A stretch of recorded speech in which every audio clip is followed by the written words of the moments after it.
Well, it is a growing trend, women in their early 30s freezing their eggs in order to start a family later on in life. The most recent celebrity is former Bachelorette Caitlin Briscoe, who's engaged to Connecticut native Sean Booth. Joining us this morning to talk more about why women are choosing to do this, we have Dr. John Nulsen. He's the director and a lead physician at the Center for Advanced Reproductive Services, which is an affiliate of the UConn School of Medicine. Thanks for being here. Thanks for having me. Let's start first and foremost with what are the benefits for women to freeze their eggs at an earlier age? Well, one of the key things is as a female ages, her ability decreases dramatically. For example, if you just look at a 30-year-old in any given month, should she try and conceive, she has about a 10 to 15% chance of conceiving in that month. By the time you hit 41 or 42, it's less than 5%. So the quality of the eggs, unfortunately, decreases as a female ages, and her ability to conceive drops dramatically.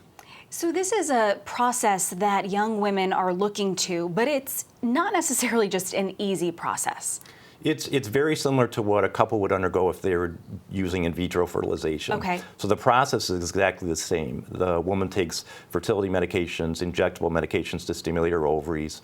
That process is monitored with ultrasounds and blood work. And then she undergoes a very simple procedure, what we call a transvaginal ultrasound procedure. She has anesthesia, she doesn't feel it, so going through the vagina under ultrasound guidance with a small needle, you go into the ovaries and retrieve the eggs. That's where the process stops, whereas if the couple is undergoing IVF, you would take those eggs, expose them to the partner's sperm, create embryos, and transfer the embryos back. In this case, just the eggs are obtained and then they're frozen for later use. It's something, though, that's not only a process that you have to put your body through, it's also very expensive, and usually infertility treatments are not covered by most insurance companies, so I can't imagine that this would be either. Well, in Connecticut, there's a state mandate. So in Connecticut, the majority of people do have fertility coverage, and that includes up to 2 cycles of in vitro fertilization. But does this fall under that same? No, but elective egg freezing is not covered. And it's about $6,000 to $7,000 to go through the process. Wow. How does that compare if you do it early versus if you were going to look to try to go through maybe the in vitro process when you're a little bit older?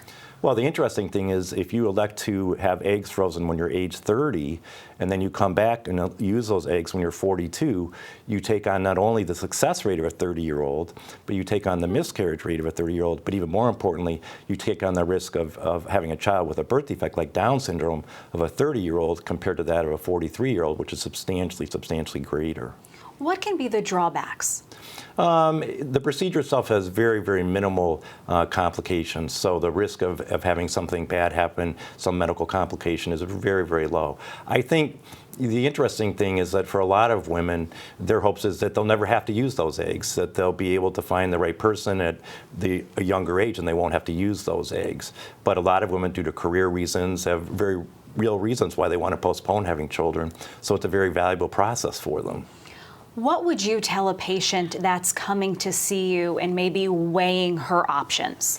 Well, one of the most important things is, one, to look at her age, and the other thing is to assess what we call ovarian reserve. That's a marker of ovarian aging, how well the ovaries are functioning, and we can assess that very simply. One, by doing an ultrasound where we look at the ovaries, the size of the ovaries, the developing small eggs in the ovaries. We can look at hormones. One's called anti-Mullerian hormone, which is a very simple blood test that can give us a very good assessment of what the ovarian status is. So if I see an individual and her ovarian status is not great, then I can say, hey, it might be reasonable for you to do something sooner rather than later. If she has very good markers of ovarian function, we could say maybe there's not such a rush for you to do something right now.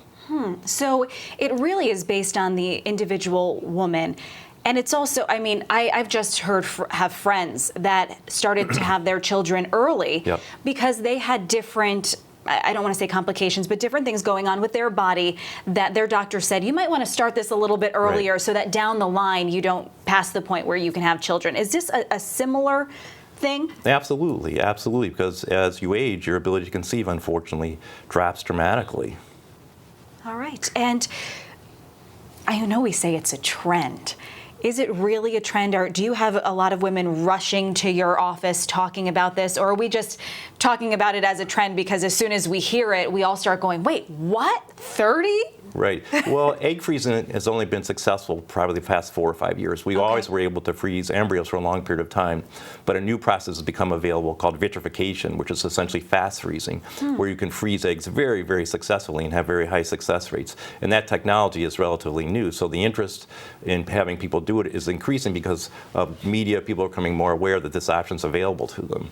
And with freezing the eggs, do they have a better or worse chance of success versus freezing those embryos? Very similar. So Okay. success rates with frozen eggs is virtually identical to success rate with frozen embryos. All right, Doctor, thanks so much for breaking it all down for us. A big topic that we could probably talk about for a long time. My pleasure.